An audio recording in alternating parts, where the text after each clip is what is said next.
কত যুবক যে পৃথিবী থেকে চলে গেছে, হে আমার ভাই আপনাকে কেমন করে বুঝাই, যারা দিন রাত কোনো কিছুর পরোয়া করেন নাই, দিন রাত আল্লাহর পথে ছুটে চলেছেন।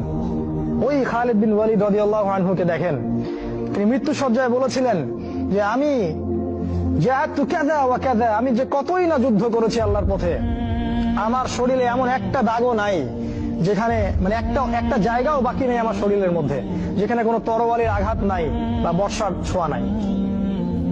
সেদিন তিনি মৃত্যু সজ্জায় বলছিলেন যে আজকে আমি আমার বিছানায় মারা যাচ্ছি, আমি যুদ্ধের মাঠে মারা যাওয়ার সৌভাগ্য আমার হলো না।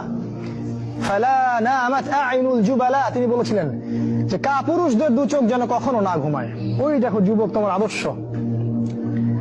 খুবাইব রাদিয়াল্লাহু আনহু, ইসলামের জন্য তাকে দায়ী করে পাঠানো হয়, রাজি নামক একটা জায়গায় কাফেররা তাকে ধরে ফেলে এবং তাকে শুল দণ্ড দিয়ে হত্যা করে।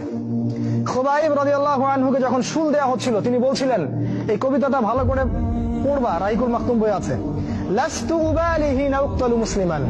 তাকে যখন শুল দণ্ড দেওয়া হচ্ছে, শুল দণ্ড মানে বোঝো, পিছন দিয়ে মানে লৌহ দণ্ড প্রবেশ করিয়ে মাথা দিয়ে বের করে দিত, কঠিন দণ্ড, একটা ফাঁসি টাসির চেয়েও ভয়ঙ্কর। এই শুল দণ্ড তাকে দেওয়া হচ্ছে এবং বলা হচ্ছে তুমি কি চাও তোমাকে ছেড়ে দেই আর মুহাম্মাদকে তোমার জায়গায় শুলদণ্ড দেই? কাফেররা বলেছিল। আর এই যুবক বলেছিলেন যে আমার জীবনের বিনিময়ে নবীর একটা চুলের আঘাত পাক সেটাও আমি চাই না। দোয়া করছে আল্লাহ আমার মৃত্যুর সংবাদটা নবীকে পৌঁছে দিও। আল্লাহ পাক সেটা পৌঁছে দিলেন। রাসূল মদিনা থেকে খবর পেয়ে গেলেন যে খুবাইবকে হত্যা করা হয়েছে। তিনি তখন কবিতা আবৃত্তি করছিলেন যে লাস্তু উবালি হিনা উক্তালু মুসলিমান, আমি কোনো পরোয়াই করি না যখন আমাকে মুসলিম হিসেবে হত্যা করা হচ্ছে। আলাই জামিন কানা লিল্লাহি মাসরাই, আমাকে যেদিকেই পাশ ফেরানো হোক না কেন সেটা আল্লাহর জন্যই। ওয়াযালিকাল ইলাহু ওয়া ইয়াশা, এবং তিনি হচ্ছেন এমন ইলাহ যিনি যদি চান ইউবারিক আলা ফি কুল্লি শিলমি মিমাসা, তাহলে তিনি প্রত্যেকটা আমার গোশত টুকরা হাড্ডির মধ্যে বরকত দিতে পারবেন। এই কবিতা বলতে বলতে তার জান চলে যায়। এই যে তোমার আদর্শ, কখনো ভেবেছো তাদেরকে নিয়ে? তারা তোমাদের সুপার হিরো। আজকে ফ্যান্টাসির জগতে সুপার হিরো খুঁজে বেড়াও তোমরা। রাসূলের আদর্শ গ্রহণ করার সৌভাগ্য হলো না, খালিদ বিন ওয়ালিদকে দেখতে পারলে না। ওমর ইবনুল খাত্তাব এমন বীর যার সামনে 10 জন 15 জন কিছুই না, তরোয়াল নিয়ে বের হয়েছেন নবীকে হত্যা করবে। প্রতিমধ্যে শুনলেন কি তার বোন ভগ্নিপতি ইসলাম কবুল করেছে, চললেন বোন আর ভগ্নিপতিকে আগে মারবো তারপর নবীকে। সেখানে গিয়ে শুনলেন কোরআন তেলাওয়াত করা হচ্ছে, কান লাগিয়ে শুনলেন কি তেলাওয়াত করা হচ্ছে। জিজ্ঞাসা করলেন কি তেলাওয়াত করছো? তারা বলল যে আমরা কিছুই তেলাওয়াত করছিলাম না। তিনি মারধর শুরু করলেন, এক পর্যায়ে একটা কাগজ বের হয়ে আসলো, ওই যে নুসখা, সেখানে লেখা ছিল সূরা তাহা। সেই সূরা তাহার তিলাওয়াত শুনে পড়তে পড়তে পড়তে পড়তে তার চোখ দিয়ে দরদর করে পানি পড়তে লাগলো এবং তিনি বলতে লাগলেন ইয়ানবাগি লিমান ইয়াকুলু হাদা আল্লা ইউবাদা মাআহু গায়রা, যে সত্তা এরকম কোরআন নাযিল করতে পারে উচিত হবে না যে তার সাথে কাউকে শরীক করা হোক।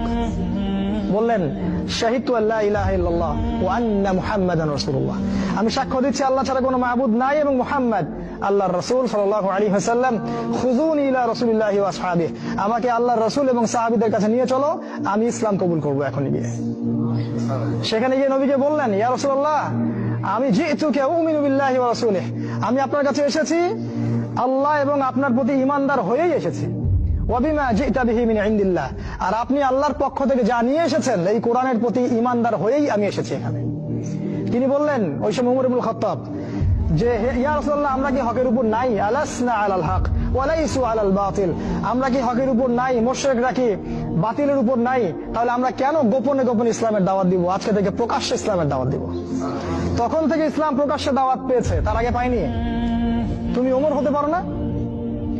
একটা ছেলেকে দেখলাম অনলাইনে, আমি তাকে চিনি না, অনলাইনে একটা স্ট্যাটাস দেখেছিলাম, খালি ইসলামের পক্ষে কিছু একটা বলার কারণে তার একটা বড় পথ চলে গেছে এবং সে স্ট্যাটাস দিয়েছে যে যদি একদিন বাঁচি সিংহের মতো বাঁচবো, তাও ধর্মকে আমি দলের কাছে বিক্রি করব না। মন থেকে দোয়া চলে আসলো ওর ওখানে। আমি কমেন্ট করেছি যে তোমাকে আল্লাহ ওমরের মতো কবুল করুক। হামজা বীর সাহাবী যাকে উহুদের যুদ্ধে শহীদ করা হয়েছে, আবু জেহেল রাসূলকে চর মেরেছিল একটা। হামজা রাদিয়াল্লাহু আনহু যখন শুনেছেন আবু জেহেল রাসূলকে মেরেছে, সরাসরি আবু জেহেলের বাসায় ওকে গলার ধরে বের করে প্রচন্ড জোরে ঘুষি করে একটা মারা হলো। বলা হলো যে আমার ভাতিজা যে দিনের উপর আছে আমিও সেই দিনের উপর আছি, রুদ্দাহা ইন ইসতাতা'তা, তোমার ক্ষমতা থাকলে আমাদেরকে ঠেকিয়ে দেখা হবে। তিনি রাসূলের কাছে গেলেন, বললেন ইয়া ইবনে আখি, হে আমার ভাতিজা, কুনতু আনসুরুকা বিল হামিয়া, আমি তোমাকে সাহায্য করতাম আত্মীয়তা সম্পর্কের কারণে, আলা আনসুরুকা লিল ইসলাম, আজকের দিন থেকে আমি ইসলামের জন্য তোমাকে সাহায্য করব। আশহাদু আল্লা ইলাহা ইল্লাল্লাহ ওয়া আন্নাকা রাসূলুল্লাহ, আমি সাক্ষ্য দিলাম যে আল্লাহ ছাড়া কোনো ইলাহ নাই, তুমি আল্লাহর রাসূল। এই যে ইসলামের শক্তি বাড়তে থাকলো তখন, তো তুমি হামজার মতো হতে পারো না? হামজা রাদিয়াল্লাহু আনহু উহুদের যুদ্ধে যখন করছিলেন, তার সামনে কোনো কাফের মুশরিক টিকতে পারে নাই। আমি তোমাকে বলিনি যে অস্ত্র নিয়ে এখন বের হয়ে যাও, কথা অন্যদিকে নিয়ে যাবা না, কথাটা অন্যদিকে ঘুরাবা না। এখন তো মিডিয়ার যুগ, কথা অন্যদিকে মানুষ ঘুরায় খুব সহজে। আমি বলেছি তোমার এই চেতনাটা নাই, তুমি হামজার মতো চেতনা ধারণ করতে পারো না, উমরের মতো চেতনা ধারণ করতে পারো না। অসংখ্য সাহাবী ছিলেন এরকম। মুসআব বিন উমাইর এত ধনী সাহাবী ছিলেন, যার আতরের খুশবু ছিল আরবের সবচেয়ে দামি আতরের খুশবু। ইসলাম কবুল করে সব ছেড়ে দিলেন, এক পোশাকে তাকে কবর দেওয়া হয়েছে উহুদের মাঠে। মানে তাকে যখন শহীদ করা হয়, তার দেহের মধ্যে এতগুলো তরবারির দাগ ছিল, তুমি কল্পনাও করতে পারবে না। এই সাহাবীকে রাসূল সাল্লাল্লাহু আলাইহি ওয়াসাল্লাম যখন দাফন করলেন, তাকে দাফন করার জন্য কোনো কাফন পাওয়া যাচ্ছিল না, ঘাস দিয়ে তাকে দাফন করা হয়েছে। এই হলো মুসআব বিন উমাইর রাদিয়াল্লাহু আনহু। কত সাহাবী চলে গেছেন এমন দুনিয়া থেকে, কত বীর যোদ্ধা চলে গেলেন পৃথিবী থেকে, আজ পর্যন্ত তোমাদের এই আদর্শগুলো তোমরা অর্জন করতে পারলে না। তোমরা এখনো সেই পশ্চিমা সভ্যতার গোলক ধাঁধায় পড়ে আছো। ওই ইহুদি, ওই খ্রিস্টান, ওই দাজ্জালের অনুসারীরা যা শিখাচ্ছে তাই শিখছো, যা গিলাচ্ছে তাই গিলছো, মিডিয়া যা দেখছো তাই বিশ্বাস করছো। আল্লাহ পাক তোমাদের সবাইকে যেন ইসলামের দিকে হেদায়েত দান করেন, ফিরিয়ে নিয়ে আসেন। আল্লাহুম্মা আমিন।